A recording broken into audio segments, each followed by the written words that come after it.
AOI is celebrating our 160th year, as we have been talking about all year, and we have been getting to know some of our founding fathers. I say founding fathers because we only had founding fathers. They were all fathers. So as part of our kind of Project 160, we are going to get to know our original treasurer that was around in December 1865. His name is Nicholas Callan, and he was, among other things, our original treasurer. He is our first founder that we've been talking about who was actually born in D.C. His father, also named Nicholas, came to the U.S. He left Ireland after participating in the ill-fated 1789 Irish Rebellion. An immigrant. Yes. He's getting the job done against the British rule. He moved to D.C. soon after the federal government moved to D.C., and he became a teacher, and he ended up teaching several people who were AOI founding members, as a matter of fact. They had him as students. Our Nicholas, AOI's Nicholas, was born in 1808. It's hard to see, but this is Nicholas at age 67. So I've blown up this little circle on the photo, and the photo itself is of AOI members on the steps of the Treasury building to commemorate AOI's 10th anniversary in 1875. And the picture is a bit grainy because it's taken from a 1904 Evening Star article, which was describing how the original version of this photo had been transported and displayed at the 1904 World's Fair in St. Louis, known as Louisiana Purchase Expedition, and immortalized in the film Meet Me in St. Louis. Yes, Judy Garland, Vincent Minnelli. This picture was part of the District of Columbia tent that they set up to represent all things that were important, the important people and places and things representing the District of Columbia. So they thought that AOI was important enough to be honored at the World's Fair. And I just mentioned that these are founding fathers, but there's actually a couple of women in this photo as well. And so we will do some digging to see if we could possibly identify these people that were here. As you can see on the slide, this is his obituary in the upper right-hand corner. He's described as having been tall and venerable of form. He was one of the chief organizers and most active workers of AOI. So this gives us a little bit of sense of his both physical nature and his temperament as well. He lived and worked for decades. Can you see this? Just a little bit so you can see. And we'll scoot them back. There you go. So he lived and worked in the building that's on the left. The 1418 F Street. It had a different address when he was actually living there. And that is near the Willard, just west of the Willard. AOI also held meetings there often, and they also held meetings down the block at the old Corcoran office building, which is at F and 15th, where the Washington Hotel, the Hotel Washington is right now. This is the first Corcoran office building, so if it doesn't look that familiar, it's there were two. This is the first one that was up there, and this is where that group photo usually was hanging. So this is where they took it to go to St. Louis. It's also to connect back to last week, where Walt Whitman worked during the Civil War as an Army paymaster, was this building at 15th and F. So Nicholas worked as a bank clerk initially, and then as a notary, justice of the peace, commissioner of deeds and patents. He served on what was called the Common Council, which is like the DC Council for 14 years, and he served as president for several years. He was prominent in establishing and building St. Matthew's Catholic Church, which was originally at 15th and H. It was later moved to 17th and Rhode Island and became a cathedral. He was important enough to be invited to the White House dinner for the Japanese delegation, where they discussed the cherry trees in 1909. He was a member of the Young Catholics Friends Society, Temperance Society. He helped found the St. Joseph's Male Orphan Asylum, and before he died in 1886, he also served as AOI secretary for about a dozen years. So he maintained his involvement both as a member and as an officer. Nicholas's brother, John Francis, it's a great image. I'm thinking about getting these made on postcards and that's going to be our logo from now on. His brother, John Francis Callan, was also an AOI founding member. And if you see at the top, there was an article about AOI. It seems that his brother actually gave AOI its name. He suggested the Oldest Inhabitants. He was also the secretary on the committee for AOI's constitution. He died at age 61 in 1871, so that was before that photo was taken, so we don't have a photo of him.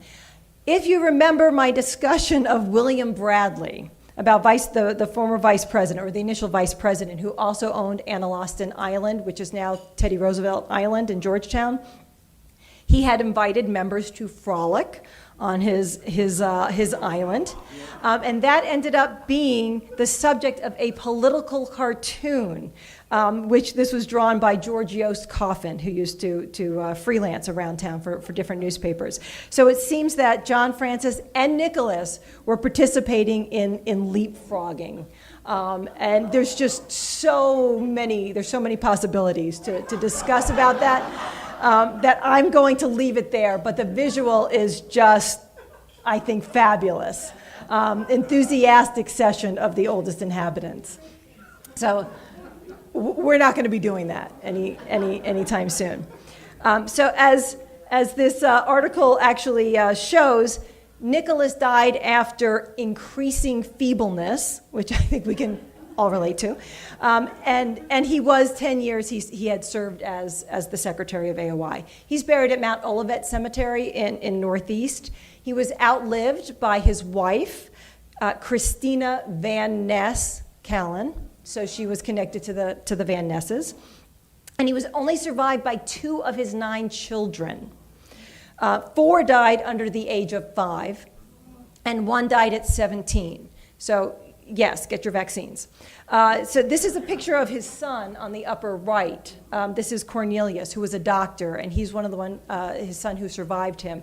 So I can give you some idea of what Nicholas maybe look like. Neither of his surviving children got married or had children of their own, and they are all buried together at Mount Olivet. If you can see on the bottom article, it says that Nicholas kept a diary of his early life in Washington, all of his impressions about DC. There are articles that mention it, but I have not been able to track it down. So if anybody knows of this diary, or if anybody wants to do some detective work and wants to try to help track it down, where this might have gone, since he did not have anybody any descendants to maybe keep it in the family, it's probably sitting in an archive somewhere. Possibly in the DC archives.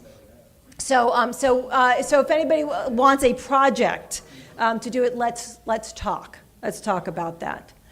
So that is Nicholas, and you can go visit Nicholas and his family in Mount Olivet. That's going to lead me to our announcement of what we're calling our Campaign 160. We have tried in AOI to keep our membership costs low and our lunch costs low. So because of that, maybe you would feel generous enough in our 160th year to donate $160 to AOI, and a portion of that money would go towards digitizing our records so that we would have, for the next 160 years or so, we would be able to keep AOI records together, accessible, searchable, and all of these names from the past connected together and connected to us here at AOI. So we will be mentioning this again, of course, but I wanted to give you fair warning that you will be hearing about it again. And if you're already inspired, please let us know. Yes? Was that 260 or 160? 1,060. No, I'm kidding. But since you're asking, I feel like I'm an auctioneer. Do I hear 260, 360? Yes. Any amount. We are actually, it could be $1.60 actually. We are happy to have anything. That's one of our goals going forward, is to try to, we do have a lot of our records at the DC History Center, but only a portion of those photos and a portion of all of those records are digitized. So we want people to be able to access them not just here in DC, but across the country. As we know, we're on a mission in general to protect DC history, and that is part of how we are going to do that. Speaking of and mentioning of the DC archives, we'd sent around an email talking about the fact that Mayor Bowser was defunding the not already in progress, but the about to break ground DC archives at UDC. Many of you sent letters and emails, and I talked to Kim Bender, who is the head of the DC Archives Foundation, last night, and she said all of those have made a difference. So a big thank you to everybody. She testified. AOI sent a letter testifying on behalf of the DC Archives, which we'll put on social media so you can get a chance to see it, but happy to send you a copy of that as well. So that is on record. And it does seem that everybody on the council is aware that there has been pushback. There have been letters in support of the archives. It's getting press in the Washingtonian and the Washington Post. She's doing an interview today. But archivists, historians, the Organization of American Historians, DAR, the DC History Center, the Council of State Archivists have all been sending letters in support. So if you have not yet sent an email, you can go to their website, the DC Archives Foundation. There is a template for a letter that you would be able to just copy and paste and send to your council member or send to the mayor's office to keep that pressure on, because that decision is going to be made in a couple of weeks. We will keep you posted, let you know what happens with it, and hopefully be able to give some good news. But if not, it will be a continued and ongoing fight to keep it as an independent, climate-controlled, technologically updated, accessible to researchers building, and not, as the current budget offers, to be an office in the Sumner School, a museum, and a warehouse somewhere. So all of those records would no longer be accessible. So thank you for all of you who mentioned it and talked about it and kept that up. Last month, Bill mentioned the uncertain fate of the Capitol Skyline Hotel, which we have had a relationship with AOI. If you were unfamiliar with it, it was designed by Morris Lapidus, who was an architect most famed for the Fontainebleau in Miami, that hotel. So very much mid-century modern architecture. It was constructed in 1962, which is the same year that he also constructed what is now the Washington Plaza Hotel. He designed that as well, which is on Logan Circle. So they came about the same time. There has been an application to tear it down with the DC government, so that will unfortunately no longer be in existence soon. Our member Randy Clark sent us that information, but if you want to read more about the history of the hotel, member John DeFerrari writes the Streets of Washington Substack. If you are unfamiliar with that, he does an amazing job identifying current and buildings that are no longer here, kind of in the vein of James Good, to look at these and look at the history of individual buildings, houses, and streets. So I highly, highly recommend that if you are unfamiliar with it. Last note on this. So we're talking about protecting DC history. In April, Knight Kiplinger was saying that in order to protect DC history and protect history in general right now, it's going to be up to all of us as a collective to preserve and to keep what we can, where we can, how we can, until we are hopefully on the other side of trying to erase some history that we have here in DC.